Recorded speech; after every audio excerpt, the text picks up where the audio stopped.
there BookTube, it's Eleanor here.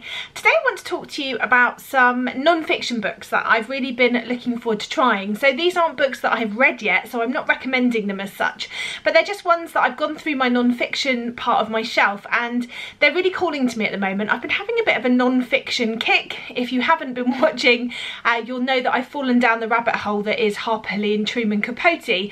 I've just read Furious Hours, which was written by Casey Sepp, but it talks about Harper Lee and this sort of final book that she was sort of researching and investigating, along with sort of a bit of a true crime story. And from that I decided that I was going to read Go Set a Watchman finally, and from that I then wanted to read In Cold Blood by Truman Capote, and from that I wanted to read Swan Songs, which is about Truman Capote and the way that he betrayed his closest friends, and from that I watched the film Truman Capote. I mean, it's been a bit of a rabbit hole really, but there is videos on those if you want to watch them. But so I've just been going through my shelf and thinking, well, what non-fiction do I really want to read? What's calling to me? So I thought I'd just show them to you today, in case any of them interest you and you've missed hauls or whatever where they've been in. The first that's really interesting me is Talking with Psychopaths and Savages, A Journey into the Evil Mind. A chilling study of the most cold-blooded, manipulative people on planet Earth by Christopher Berry D. So Christopher's an author and he's also a criminologist, and he spent a lot of time going into prisons and talking to psychopaths, talking to people that have committed some of the most horrendous crimes.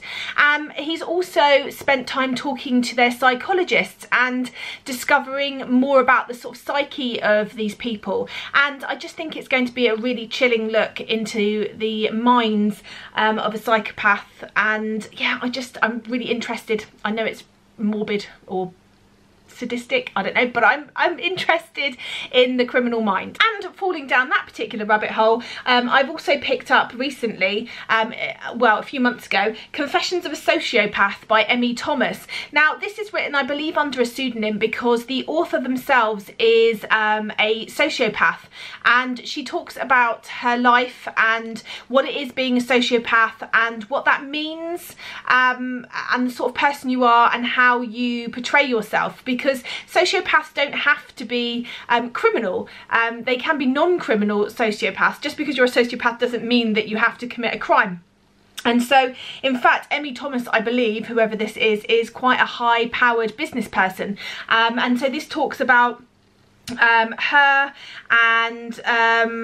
and how a sociopath could be anybody. It could be somebody you know. So I just thought that sounded like a really interesting look into this topic as well. And then a totally different shift, and this is one that's been literally recommended by people in my real life, by people online, everywhere I look, everyone recommends this book, and that is Educated by Tara Westover. So I wasn't sure that this was one that I wanted to read, and I sort of heard people say how great it was, but they were maybe people that I didn't think I had similar reading taste to, but quite a few people recently in my real life who do read similar books to me have said how readable and enjoyable this is, and that they think it'd be something I'd like. So I definitely wanted to pick it up, and it is calling to me currently. So I believe Tara was born into a family that's sort of one of these end of days.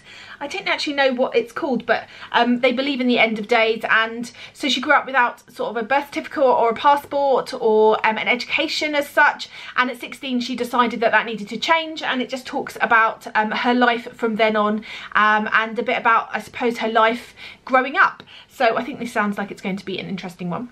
A book that definitely lends itself to this look into people's lives and this sort of voyeuristic idea of sort of looking into someone famous's life and how it really was for them, is this one, and it's called Blonde. It's by Joyce Carol Oates, and it's a bit of a whopper, but it's definitely one that I am intrigued about.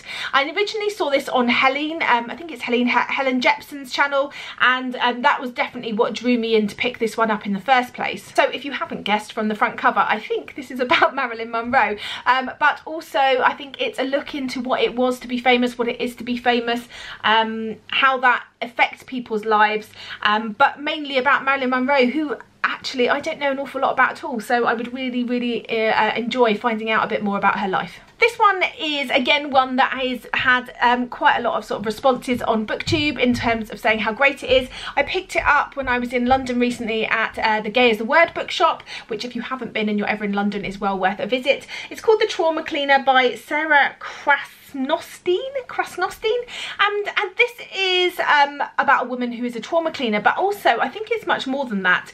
It's about transgenderism, it's about sex workers, it says business women, being a trophy wife, and I'm not sure if this is written by the person themselves or whether this is written about someone, so I'm certainly looking forward to finding out. It's won quite a lot of awards and been longlisted for various different things.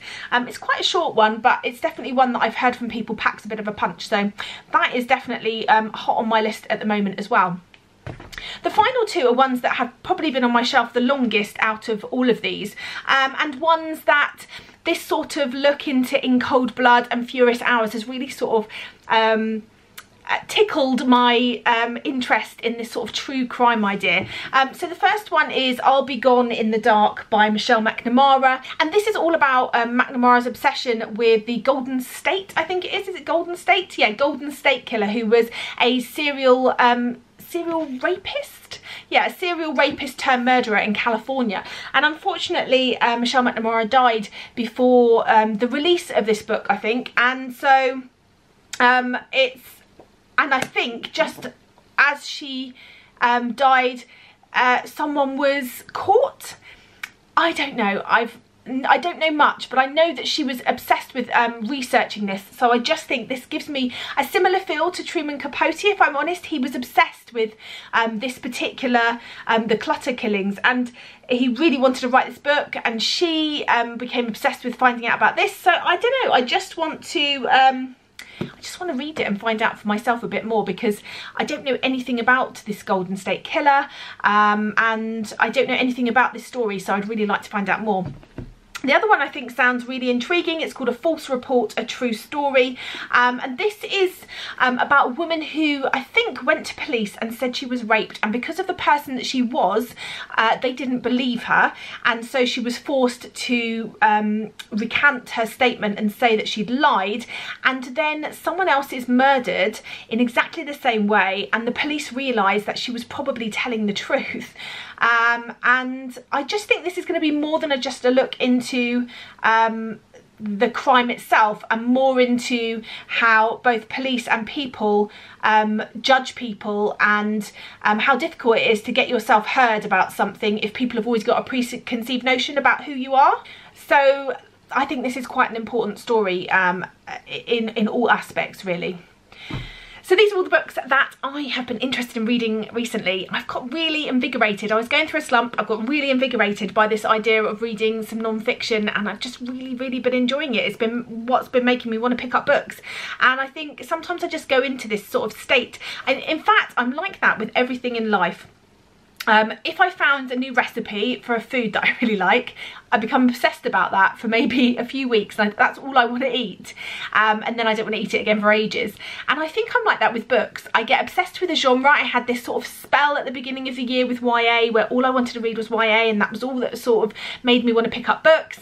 And more recently now, I'm having this sort of spate of non-fiction, and that's really what's exciting me, and I just think it's really nice to get swept up in that and just really go along with it. So I'm enjoying the ride, and I thought I'd share some of the ones that I'm interested with you.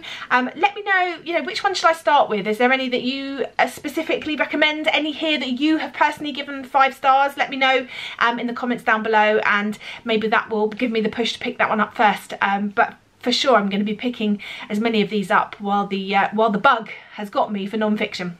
Anyway, that's it from me, and I look forward to speaking to you soon. Bye for now, BookTube.